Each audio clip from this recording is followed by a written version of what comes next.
I decided to make a series about time because, of course, we all know time is very important.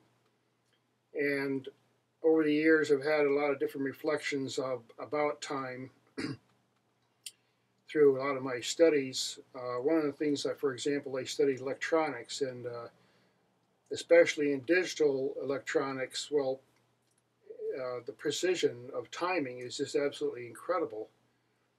So in our modern era, timing is extremely important.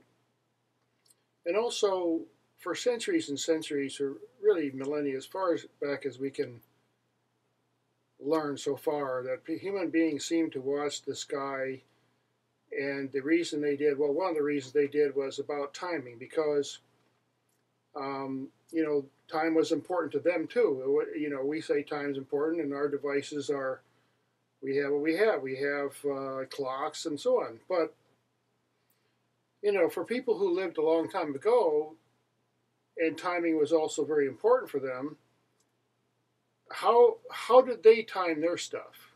You see, and one of the things, of course, we have the big seasons, we have the annuals, the annual orbit, um, and they figured it out.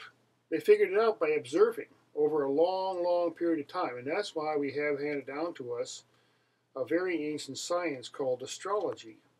Now, I talk about astrology in another place, but people who study astrology really in depth, there's some kind of symbolism there, and there's an appreciation of the grand timing of life on Earth. And there's a very, very interesting wealth of knowledge in the symbolism and the precision and the timing that's involved in astrology. Now, in our modern era, with astronomy, we have computers that are, again, silicon chip quartz timed, precision timed, to plot the sky and get digital photos and process light waves of different kinds and so on. So it's all about time. Now, it's a very, very big subject, obviously. In our average life, we live, even if we're really, really incredibly healthy, we might live for 100 years. And during that 100 years, there's a very large portion of that 100 years that we're going to be unconscious for a variety of reasons. And then there are things that happen to our memories. So if you think about a really long human life and how much of that life they're really, really, really, really conscious, and then you think, well, that's a very short amount of time. So how are we supposed to understand anything? And we have teachings that came to us from many thousands of years ago, and it came through a process of time. They learned some things over a long period of time. That's why they said what they said.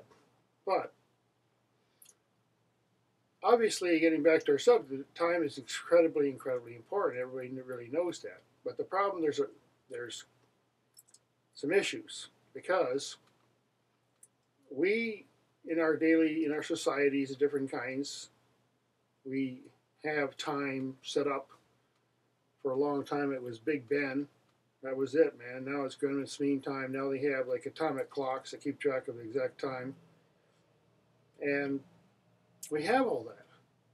But there's another kind of time, perception of time, observation of time, that a lot of people don't think about. And that is the time, the real time, is our breathing. The real time of something that's creating something. We can create all these clocks and everything, computers and so on, but something's maintaining us, and that also has a time. And that time may or may not synchronize with cultural time. And so there's a big problem that happens. And then in many parts of history, there have been a lot of efforts because they want to say, what is the calendar? What is the ultimate, the calendar of all times? And so people try to do that. Of course, there's Mayans, and the Egyptians had an amazing calendar. And then you see the evidence of how they observe these stars is very simple. I mean, you watch the sky night after night, and you see the same thing, and then slowly but surely you watch things change, and you notice, well, my goodness, let's keep track of this. So they put a little pole there or something, or a rock, and they kept watching, and they put another rock where another star came up, and they put it, no, it's a holy cow, we watch a whole year, and guess what? The sun comes right back there. That's amazing. Now we have a calendar to work on, you see. It's no surprise to me that people who lived under the stars made circles. I mean, it makes total sense to me. From a common sense, I mean, you live there, after a while, you notice things that's what you see. It's not, you don't see city lights and buildings, you see stars. So the concept of timing and cultural timing has a lot of stuff going on, because different cultures, they had time for crops and time for floods and time for this and time for that, and there's a whole famous quote, there's a time for everything. And what I was trying to make a point is that the difference between our cultural time and the time of our life, the time that's our awareness, our awareness that is making everything. We make wonderful things, they're precise, but what is it that's sustaining us? And that is a miracle. That's amazing. And that's infinite. So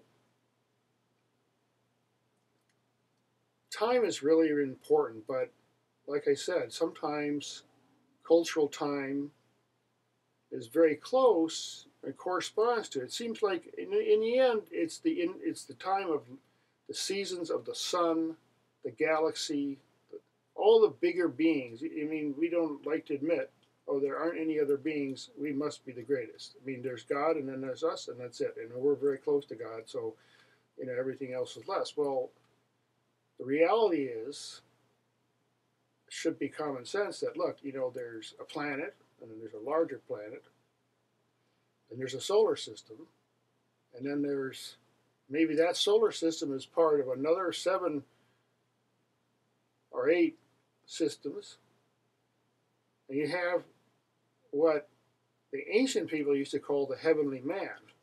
So let's say our sun is one chakra, or one chakra in a hand of some infinite being.